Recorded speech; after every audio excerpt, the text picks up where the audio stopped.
이사야서 5장 25절 한 목소리로 봉독하시겠습니다. 그러므로 여호와께서 자기 백성에게 노를 바라시고 그들 위에 손을 들어 그들을 치신지라. 산들은 진동하며 그들의 시체는 거리 가운데에 분토같이 되었도다. 그럴지라도 그의 노가 돌아서지 아니하였고 그의 손이 여전히 펼쳐져 있느니라. 아멘.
할렐루야.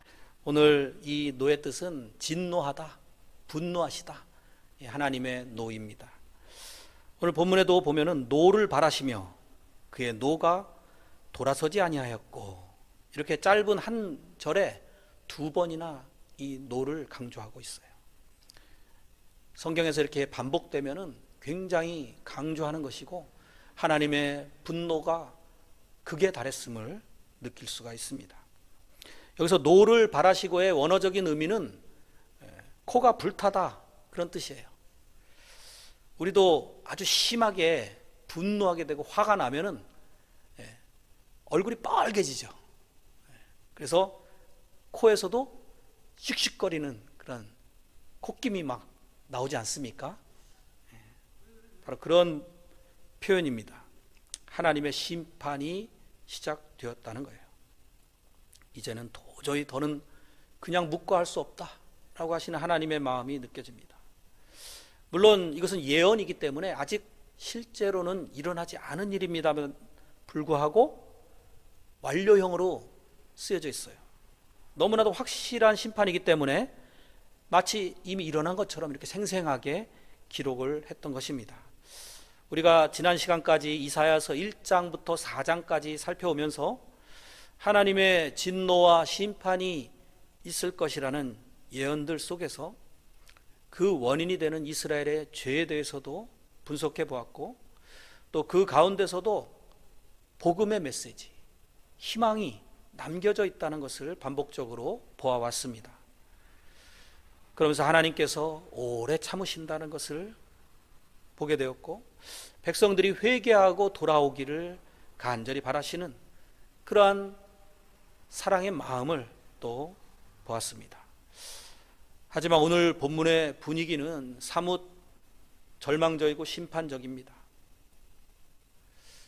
제가 사실 좀 걱정되는 거는 이사야서를 선택하고 이렇게 한 장 한 장 여러분들과 나누면서 너무 이 무시무시한 심판의 메시지를 전하고 또 우리의 죄를 지적하고 이러한 말씀들만 하다 보니까 여러분들이 듣기 싫어하지 않을까, 그런 생각들도 가끔씩 듭니다. 하지만 정말 정직한 설교라고 하면은 성경 말씀을 편중되지 않게 전해야죠. 말씀 속에 분명히 축복도 있지만 심판의 메시지가 또 중요한 부분을 차지하고 있습니다. 우리가 하나님의 말씀 속에서 오히려 그러한 데에 더 경청하고, 그래서 우리 자신을 더 성결하게 우리의 죄를 회개하고 하나님 앞에 나오려고 하는, 더 가까이 나아가는 그러한 모습이 중요합니다. 세상을 우리가 바라볼 때 세상은 앞으로 잘 될 것이다, 이렇게 낙천적으로 바라볼 수 있습니다. 하지만 성경의 이 기독교적인 세계관, 올바른 안경을 쓰고 세상을 바라보면은 세상은 부정적이고 죄악된 곳이고 결코 심판을 피할 수 없다는 이 진실에 우리가 맞닥뜨리게 됩니다. 5장의 첫 구절은 아주 아름다운 노래로 시작을 하고 있어요. 우리가 오늘 영상에서도 보았지만 1절에 보면은 나는 내가 사랑하는 자를 위하여 노래하되 내가 사랑하는 자의 포도원을 노래하리라. 내가 사랑하는 자에게 포도원이 있으며 심히 기름진 사내로다. 이렇게 시작하고 있어요.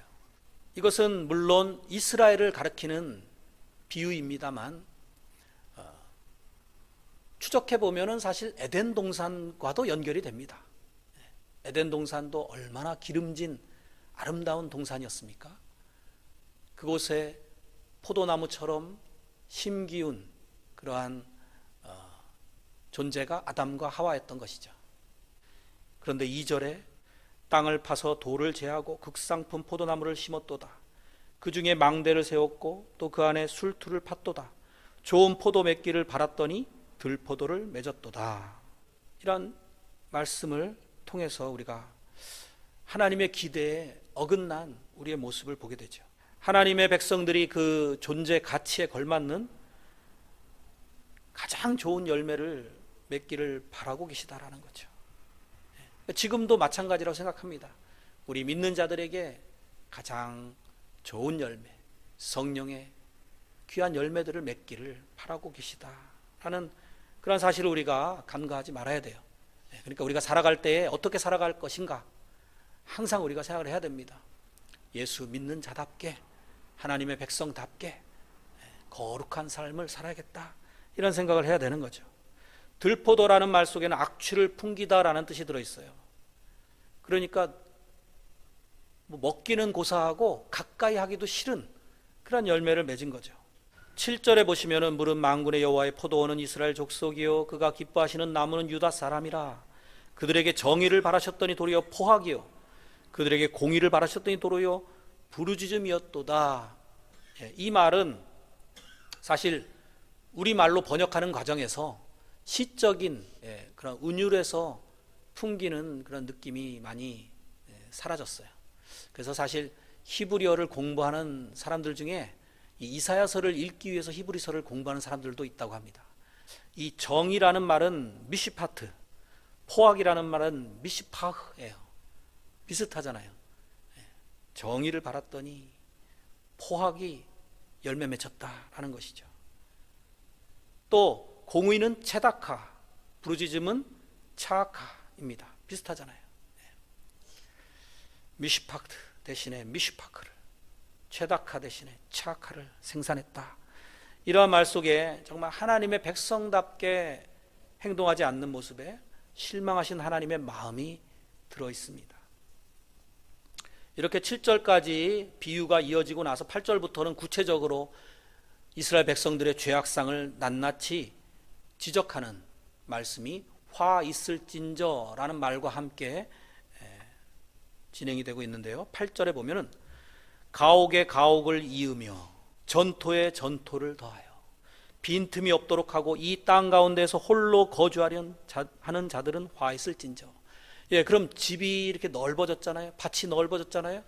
그 가운데 혼자 살겠다라고 하는 자들은 화 있을진저. 아주 표현이 재미있고요.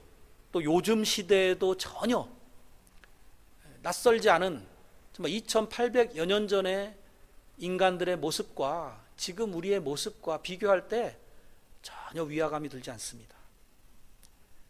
이런 욕망이 우리에게도 있지 않습니까?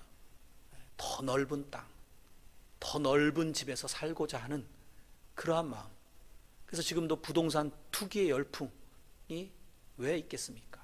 왜 영끌을 해서 젊은이들이 집을 사려고 하겠어요? 혼자 넓은 땅을 독차지하려는 이러한 물질주의적인 욕심을 대변하고 있는 그러한 죄의 지적입니다. 우리 집사님이 요즘 신도시에 거주하면서 아파트에 사니까 사람들이 별로 없어가지고 공동묘지에 사는 것처럼 이렇게 마음이 공허하고 안 좋다라고 고백을 하셨어요. 그렇습니다. 넓은 집이 행복을 주는 것이 아닙니다. 사랑하는 가족과 이웃과 어울려서 살아가야 되고, 또 무엇보다도 하나님과 함께 할 때 우리 인간은 진정으로 행복한 그런 삶을 누릴 수가 있는 것입니다. 아무리 넓고 많은 것을 소유해도 거기에 하나님이 안 계시면, 또 거기에 사랑하는 사람이 없다라고 하면은 그것은 헛된 한순간에 사라질 그러한 먼지 같은 안개 같은 것들이시죠. 우리 교회도 마찬가지인 것 같습니다. 너무 우리가 큰 교회, 큰 건물 이런 데 욕심 부리지 말고 작더라도 성도들이 오순도순 알콩달콩 사랑하는 교회가 훨씬 좋은 교회라고 생각을 합니다. 우리 주심교회가 그러한 교회가 되기를 축복합니다. 한순간에 하나님께서 쓸어버리시는 말씀이 바로 9절과 10절에 이어지고 있어요. 만군의 여호와께서 내 귀에 말씀하시되 정령이 허다한 가옥이 황폐하리니 크고 아름다울지라도 거주할 자가 없을 것이며 열을 가리 포도원에 겨우 포도주 한 바트가 나겠고 한 호멜에 종자를 뿌려도 간신히 한 에바가 나리라 하시도다. 두 번째 화 있을진저는 11절입니다. 아침에 일찍 일어나 독주를 마시며 밤이 깊도록 포도주에 취하는 자들은 화 있을진저. 독주와 포도주, 즉 술로 상징되는 이 사치스러운 쾌락과 방탕함, 유흥, 성적인 일탈, 이러한 죄악상들을 볼 수가 있습니다. 그런데 이 술을 마시는 이유는 원래 즐거움을 위해서죠. 또 교제를 위해서 마시기도 하죠. 이것이 신경을 마비시켜 가지고 현실의 고통을 덜어내고 두려움을 잊게 만들고 그렇습니다.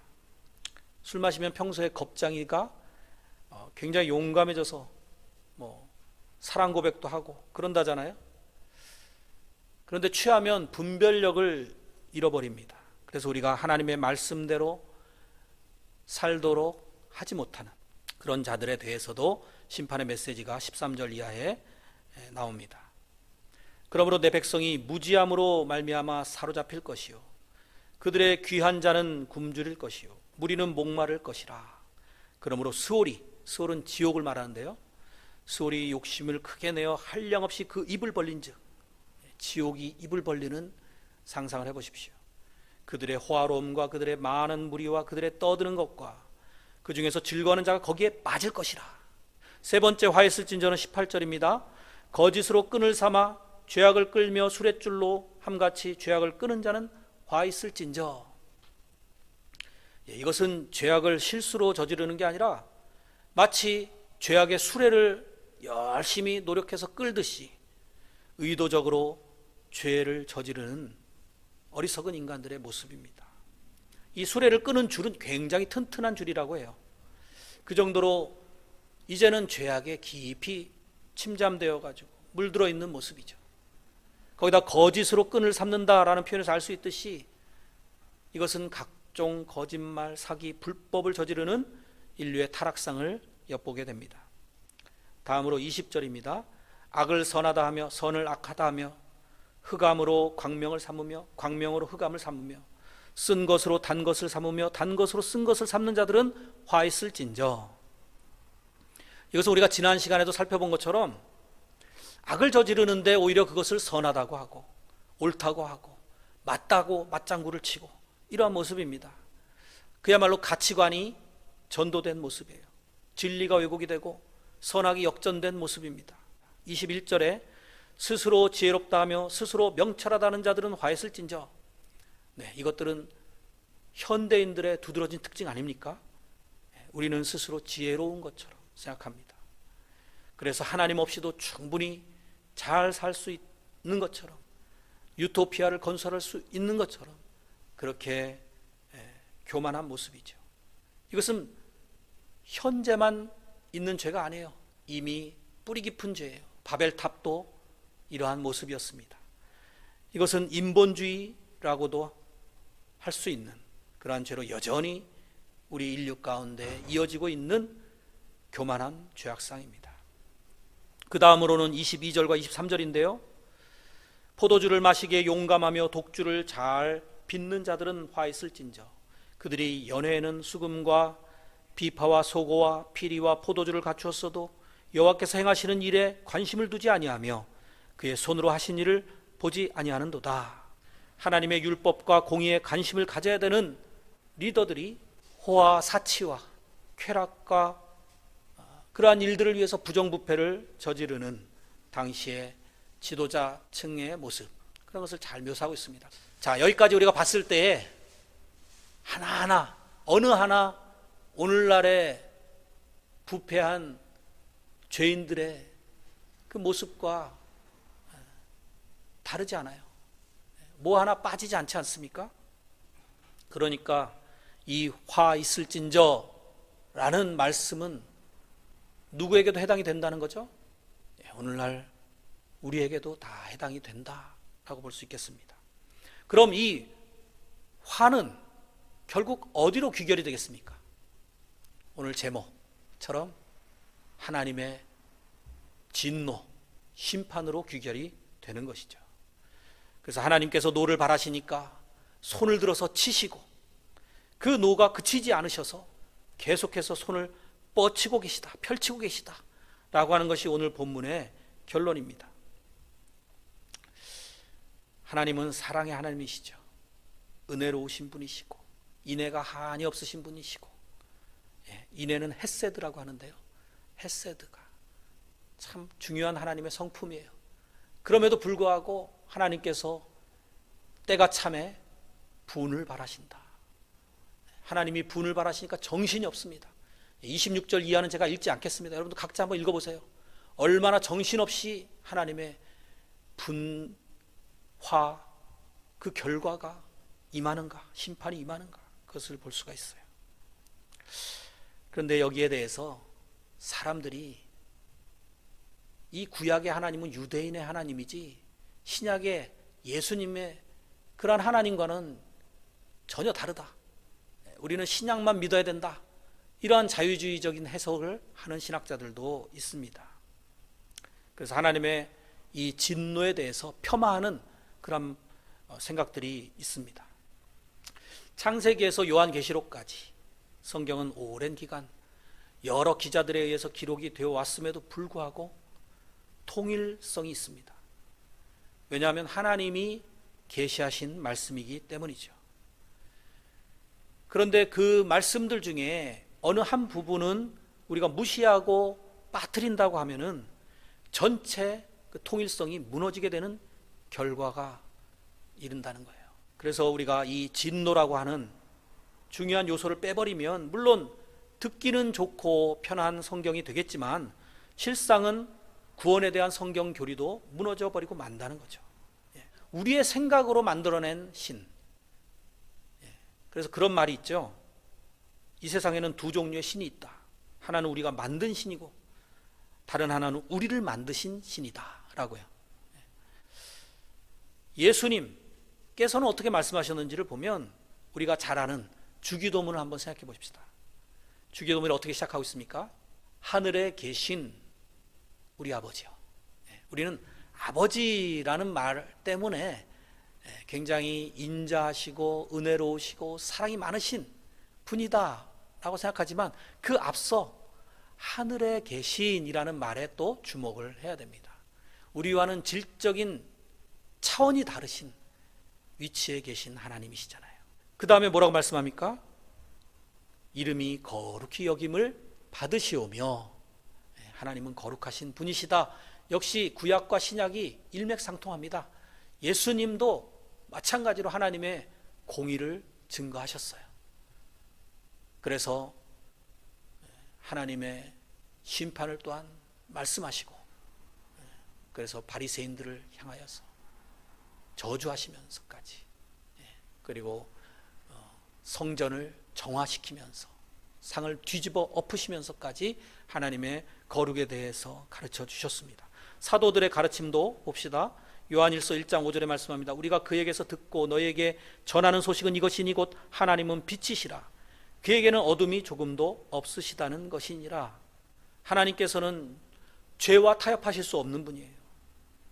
만약에 우리의 죄를 그냥 보고도 지나치신다, 묵과하신다 라고 하면은 그것은 진정한 하나님의 모습이, 속성이 아닙니다.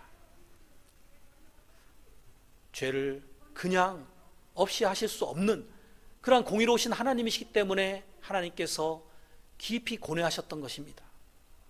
어떻게 하면 우리를 사랑하시기는 사랑하시는데 그렇다고 해서 그냥 용서하실 수는 없는 이 딜레마 가운데에서 결국 하나님의 진노가 가장 극명하게 나타난 것이 십자가예요.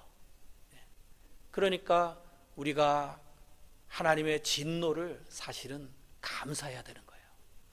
하나님의 노하심이 우리의 구원을 이루셨다라는 이 사실을 우리가 기억할 때, 지금 우리가 살아가면서 겪는 모든 고난, 또 이 땅의 모순들, 세상의 이러한 혼란들, 고통, 왜 이렇게 젊은이들이, 꽃다운 젊은이들이 사라져야 했는가?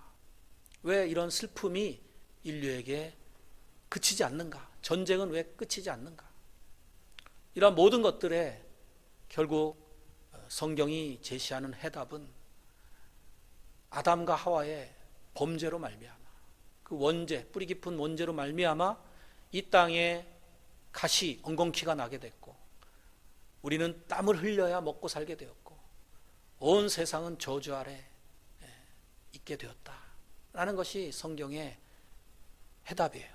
이보다 더 이 세상을 잘 표현할 수 있는 것이 있습니까?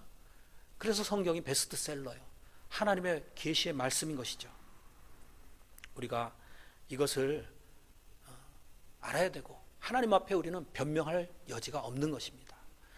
이 땅의 모든 혼란과 모든 불편과 고통, 여기에 대한 책임은 우리에게 있는 거예요.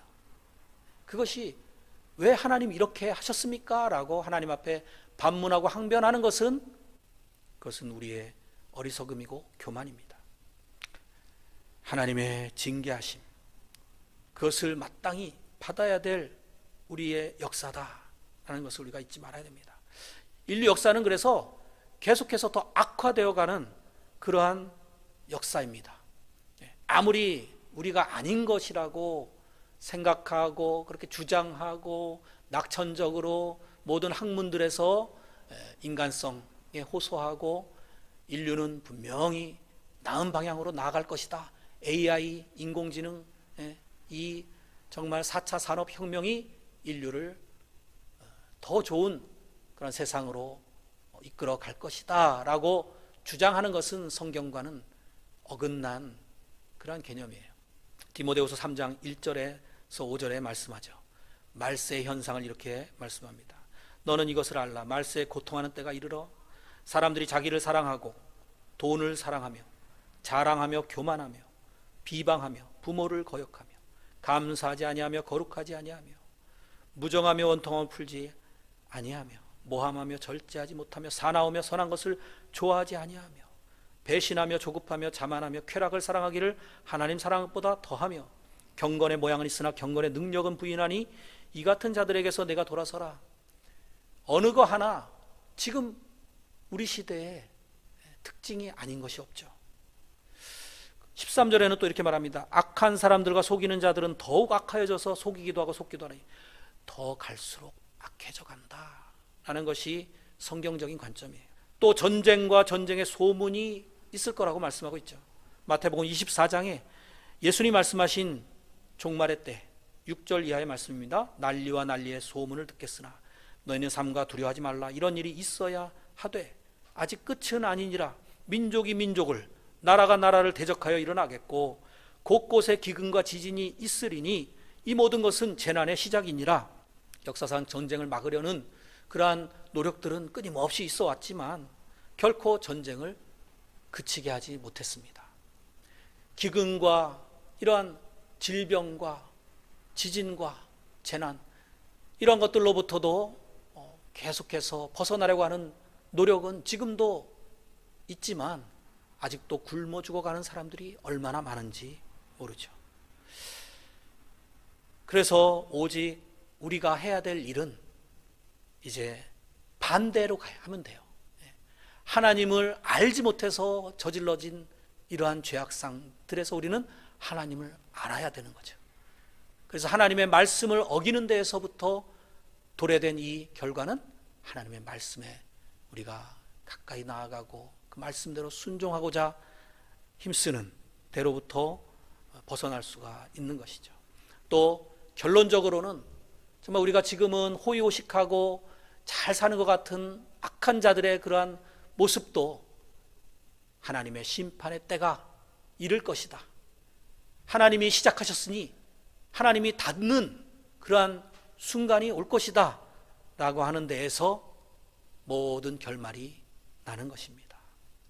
그러니까 종말은 분명한 진리고 그것이 이제 어느 때인지 우리는 알지 못하지만 반드시 도래할 것이다 라는 이러한 우리의 확고부동한 믿음, 이것을 우리가 늘 되새기고 마음에 새기고 늘 기억하고 살아가는 것, 이것이 우리 크리스천의 삶의 자세와 방향인 것입니다. 우리는 단순히 하나님의 뜻대로 움직이는 자유의지가 없는 그런 로봇으로 창조되지 않았어요. 또 아메바가 진화해가지고 우연히 만들어진 산물이 아니에요. 하나님의 형상을 닮아 창조된 존귀한 자들이다. 이러한 사실을 기억하시고 그에 합당한 삶을 살아냅시다. 할렐루야. 우리가 그래서 이 진노에 대한 그 하나님의 마음을 제대로 이해하지 못하면 제대로 하나님의 그 사랑도 깨닫지를 못합니다. 십자가는 하나님의 진노하심이 작용한 십자가다. 이것을 우리가 알지 못한다는 거예요. 예수님은 얼마든지 십자가를 피하실 수가 있었습니다. 하지만 우리를 위해서 12영 더 되는 그 군사 천사들을 동원해서 물리치지 않으시고 기꺼이 순종하시고 십자가에 죽으신 것입니다.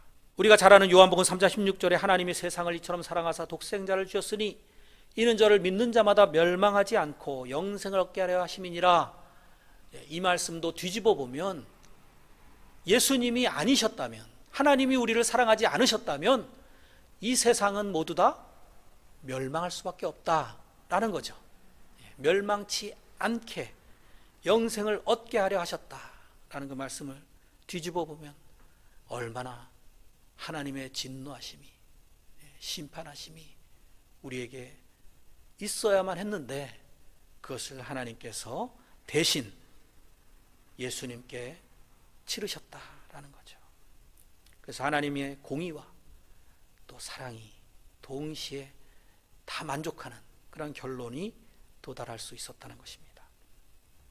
자, 이제 사랑하는 성도 여러분, 여호와께서 자기 백성에게 노를 바라시고 거기에서 구원의 출발이 있습니다. 칠흑 같은 어둠 속에서도 여명은 밝아온다는 사실이에요. 각종 미디어를 통해서 현재 우리나라의 전반적인 상황들이 매우 암울합니다. 사면초가의 위기 상황이다라고 느껴져요.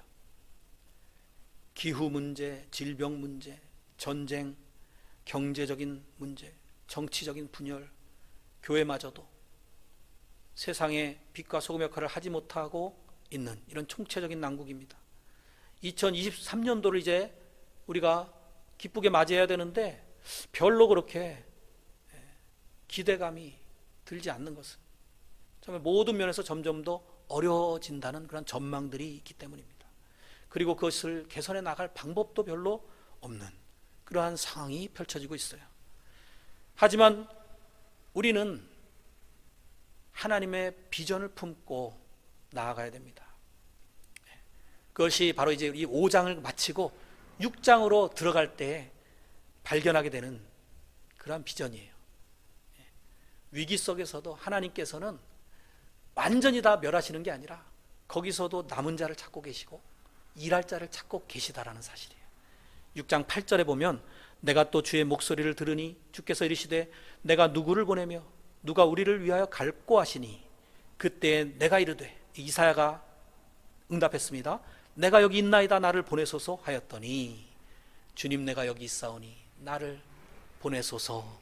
박정호 씨의 그 찬양처럼 6장 13절에는 그 중에 10분의 1이 아직 남아있을지라도 이것도 황폐하게 될 것이나 밤나무와 상수리 나무가 배임을 당하여도 그 그루터기는 남아있는 것 같이 거룩한 씨가 이 땅의 그루터기니라 하시더라.